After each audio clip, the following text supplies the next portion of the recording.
Welcome to Just Asia, AHRC TV's weekly human rights program. These are the headlines. 2 shocking judgments in cases of sexual assault in India. Protests at Hong Kong's Philippines Consulate marking 45th martial law anniversary.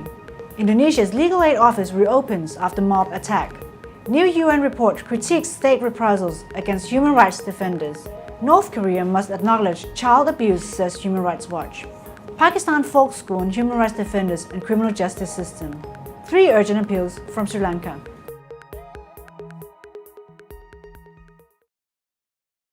Welcome to AHRC TV's Just Asia.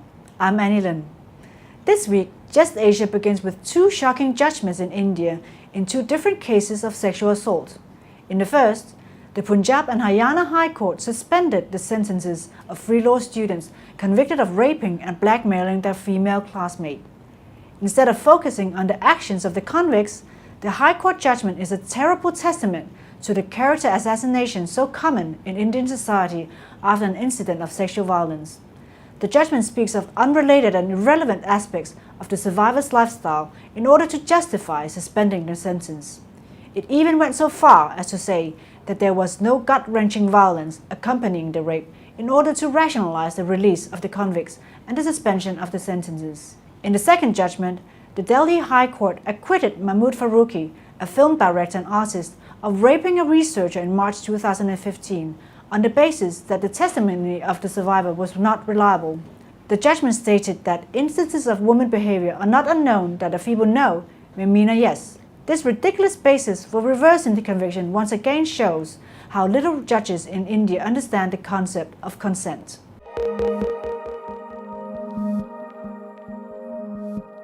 Next, a protest action was held at the Philippines Consulate in Hong Kong last week to mark the 45th anniversary of the declaration of martial law by former dictator Ferdinand Marcos.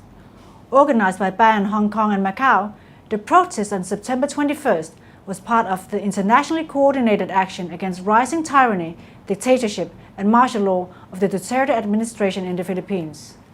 Protests were held throughout Manila and the Philippines on that day to remind people of the dark chapter of Philippine history under Marcos' martial law regime. In particular, the drug killings and President Duterte's bid to reinstate nationwide martial law were among the protest group's main concerns. Just Asia speaks to Eman Villaneuva, Chairperson of BAYAN, for more information. The protest was in time for the 45th year commemoration of the declaration of martial law way back in 1972 by the former dictator Ferdinand Marcos. So it was also a day where the Filipino people would do activities to not only commemorate but also to express our indignation and outrage against the dark days and dark years, I would say, of the martial law. But this time it's not only about the history, but it's also about the present, because currently a part of the Philippines, the whole Mindanao Island, is under martial law. And the President of the Philippines, Rodrigo Duterte, is currently waging his bloody war on drugs, targeting mainly the poor communities, and also pushing for the militarization of the bureaucracy, as well as practically imposing a tyrannical rule over the country by getting rid of his critics and his enemies, including those in the Supreme Court, the Commission on Human Rights, and the Ombudsman, and especially those in the progressive movement. Well, at present, I think this is the tendency of the current president to impose martial rule all over the country, not only in Mindanao, as well as its tendency to ignore or completely violate the rule of law. I mean, we have seen how More than 13,000 people have been killed in his bloody campaign against so-called illegal drugs.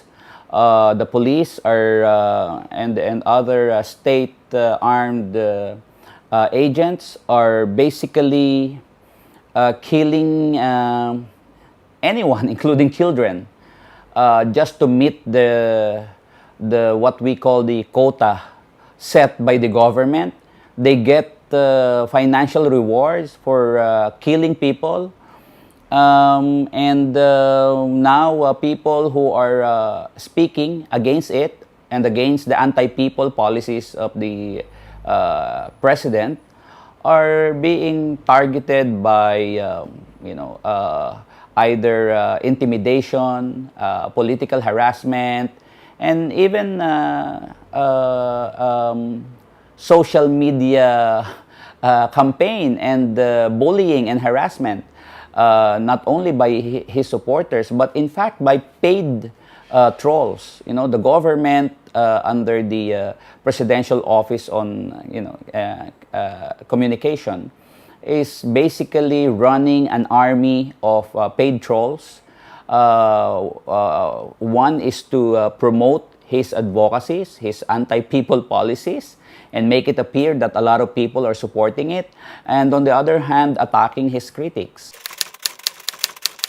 Well, I think the president still believes that there is a wide support coming from the people for his campaign against drugs. But I think it is also important to note that there is now a growing number of people who are coming out in the open, openly criticizing and campaigning against this so-called war on drugs, unlike when he started it. So the support, I think, is also waning down, and there are more and more people who are coming out to oppose it. I think his decision also to end or to practically terminate the peace talks with the National Democratic Front of the Philippines has also exposed himself as someone who is not really for peace, someone who is not really for development for the people, but is basically no different from his predecessors. And I think that is the reason why nowadays bigger protests are being launched against Duterte, unlike when he just started his presidency. And I think there will be more. There will be many different sectors are coming together. The church are becoming more vocal. The left is basically intensifying its campaign against the anti-people and anti-poor policies of the Duterte government. And of course, the political opposition is also trying to make use of the situation, of course, not necessarily for the people, but for their political objectives. But still, eventually, Duterte cannot fight in, all fronts. And he will have to do either backtrack from his, tyrannical rule or face the anger of the people. Moving to Indonesia, after being attacked on September 16 to 17 and being closed for nearly 10 days, the Office of Jakarta Legal Aid and Indonesian Legal Aid Foundation, YLBHI, reopened on September 25th. Many civil society groups, human rights activists, lawyers, and labor activists gathered in front of the Jakarta building to attend the reopening ceremony. They also demanded that the government guarantee the security and protection of their legal aid workers. Donations were also collected to repair the damages sustained in the mob attack. During the office closure, hundreds of justice seekers from poor and vulnerable social groups, such as women, children, and LGBT groups, were left waiting for legal aid. One of the Legal Aid Foundation lawyers, Mr. Muhammad Isnur, was even reported to the National Police Criminal Investigation Department after he named retired Army Major General Kivlan Singh as being involved in the mob attack on the building. Although Major General Kivlan acknowledged that he was present at the meeting organized by anti-tolerant groups one day before the attack, he insisted that he was not involved in the attack, and he subsequently reported Mr. Isnur to the police. Without any evidence, Major General Kivlan further stated to the media that the Office of Indonesian Legal Aid Foundation and Jakarta Legal Aid is the office of communist activists.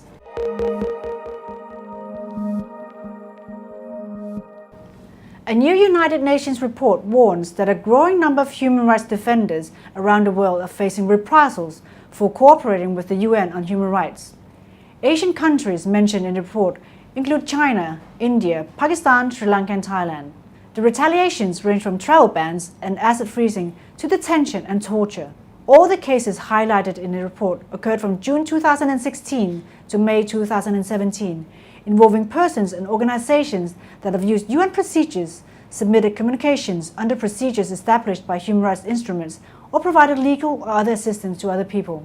According to the UN Assistant Secretary General for Human Rights, Andrew Gilmore, the situation is abhorrent, with defenders being abducted, tortured, detained, or disappeared. Beyond the grave impact on the life of persons concerned, the report underlines that the intimidation and retaliation also systematically undermine United Nations action on human rights and shake partners' trust in the organization. Just Asia speaks to AHRC's Mohammed Ashrafuzzaman, liaison officer, for his views. The United Nations Assistant Secretary General for Human Rights, Andrew Gilmore, has presented his report to the UN Human Rights Council last week. And this report should be an eye-opener for the global human rights community. At the same time, what this report reflects is the tip of the iceberg regarding the depth of the problem about human rights in the world. Let me quote from the report. It says, "Beyond the grave impact on the life of persons concerned and their relatives, intimidation and reprisals also systematically undermine United Nations action on human rights and shake partners' trust in the organization." So it's very clear, the entire human rights mechanism of the United Nations is being systematically undermined by the states. There is a truth that we need to look into, is that the UN human rights mechanism needs maybe something more than what it can afford at the moment. And if it cannot internationally come up with a very effective system that cannot be undermined the way it has been done in recent months, and or there is the other better way, I would say, that the UN should look into developing the domestic justice institutions of each of the individual member states of the United Nations, so that the people get their rights protected or start getting their rights protected and guaranteed domestically, having an effective, affordable and accessible system of justice. So if that the UN can be a good and genuine facilitator of re-engineering these justice institutions in the countries, then the undermining the UN system or curtailing the rights of the citizens may be difficult in the coming years, and we may see some positive impact in terms of the protection of rights of the people in the world. Next, Human Rights Watch called on the UN to press the North Korean government to protect child victims of sexual abuse and harassment. Despite the North Korean government claiming acts of child sexual abuse are inconceivable for the country, Human Rights Watch has documented 4 cases of abuse between 2008 and 2015 and 3 other cases that took place in the early 2000s. The UN Committee on the Rights of the Child held a hearing with North Korean officials on 20 September 2017 to discuss the country's record in protecting children's rights under the Convention on the Rights of the Child. North Koreans who recently escaped to third countries or maintain contacts in the North told Human Rights Watch that when girls are sexually harassed or abused, some guardians refuse to formally complain to police or other government officials because they believe government officials will not investigate and the girl and the family will face stigmatization. North Korean girls really have nowhere to turn to when they are victimized by sexual abuse, said Phil Robertson, Human Rights Watch Deputy Asia Director. The Committee on the Rights of the Child should debunk the claim that there is no sexual abuse and demand that Pyongyang take immediate steps to ensure real substantive protections are in place for victims. In Pakistan, the AHRC held its annual folk school for the year 2017 with the collaboration of the Pakistan Institute of Labour Education and Research. Selected human rights defenders from all over the country attended the event in Karachi with the theme Human Rights Defenders and the Criminal Justice System. While human rights defenders in the more developed nations play a pivotal role in raising awareness of legal rights to pave the way for landmark judgments and development in legal jurisprudence, this is not the case in Pakistan. The participants included persons working on gender rights, labor rights, minority rights, and even representatives from the transgender community. The 3-day fall school was found very informative by all the participants. One key session on cybersecurity was also held, where participants were taught practical skills to remain secure in the cyber world. Given the promulgation of Pakistan's cyber laws, it has become imperative for human rights defenders in the country to be vigilant about their online security in addition to their physical security.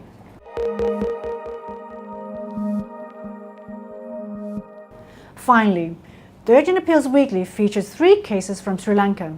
In one case, Mr. Lakshan was arbitrarily arrested by Kantali police without any reasons.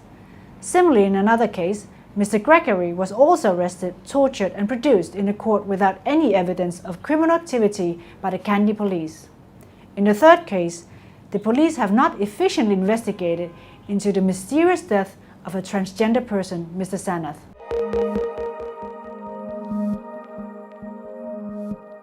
That is all for this episode of Just Asia. For more on these and other issues, please visit www.humanrights.asia or www.ahlrc.asia/justasia. Thank you for watching and see you next week.